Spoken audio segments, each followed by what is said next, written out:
तर ठाण्याच्या माजी महापौर आणि शिवसेना नेत्या मीनाक्षी शिंदे यांचं कथित संभाषण आता व्हायरल झालंय।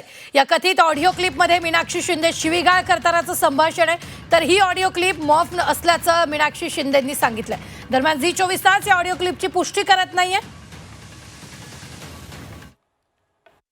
फालतूगिरी आहे बघ ना, तो आनंद भोईर तो जो करतोय तो दुसऱ्यांच्या बायकांच्या घरात आणि मग रस्त्यावर त्याला मारतात सगळेजण, त्याची लायकी काढलेली आहे आणि आता त्याला एवढा पुळका आलेला आहे दुसऱ्यांच्या बायकांची तो हे करतोय, तर त्याचं पण वाट लावायला मला टाइम नाही लागणार। आता काहीच बोलत नाही, ते घुसलेली आहे ना, त्यांची कशी काय वाजवायची ती मी वाजवणार आहे।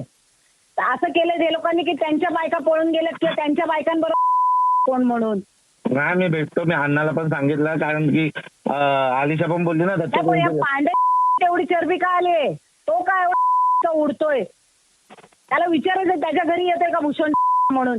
काय मी बोलतो मी नाटी काय ते फालतू कमेंट करतात हे लोक। एकदम असेल तर या ना 1 to 1 माझ्या समोर येऊन बोल ना। 16 तारखेनंतर तुम्हाला काय दाखवायचं आहे ना, मी दाखवेल आणि त्याला सांग तू किती पळालास ना तरी माझी सीट काढायची तर मी काढेलच आणि नंतर तुम्हाला लायकीवर आणून ठेवेल मी। मग घरात पण तुम्ही बसणार नाहीत तिथे, अशी वाट लावेल मी तुमची। आज जी घरं तुमची वाचलीत ना शिवाजीनगरची, ती मीनाक्षी शिंदेमुळे वाचली। तुम्हाला रस्त्यावर आणायला मला वेळ नाही लागणार।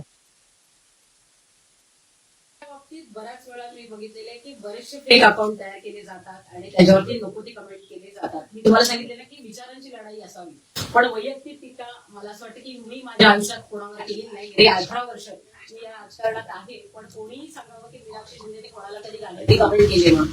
पण ही जी लोक सोडलेली आहेत, जे आता विरोधक उभे आहेत, ज्या माझ्या पॅनेलला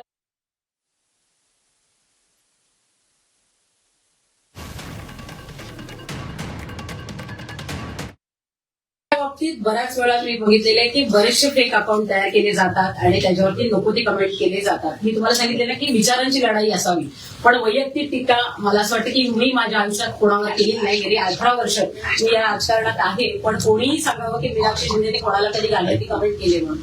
पण ही जी लोक सोडलेली आहेत, जे आता विरोधक उभे आहेत, ज्या माझ्या पॅनेलला ज्यांनी फॉर्म भरलेले आहेत, त्यांना माहितीये की ते निवडून येऊ शकत नाही। माझी प्रचार फेरी आणि हे बघूनच त्यांना कळलेलं की आपला पराभव निश्चित आहे आणि त्यामुळे मला खाली पाडण्यासाठी अशा प्रकारचे काहीतरी यायचे व्हिडिओ, काहीतरी मॉर्फ केलेले ऑडिओ असं टाकून समाजामध्ये तेढ निर्माण करण्याचा प्रयत्न करतात।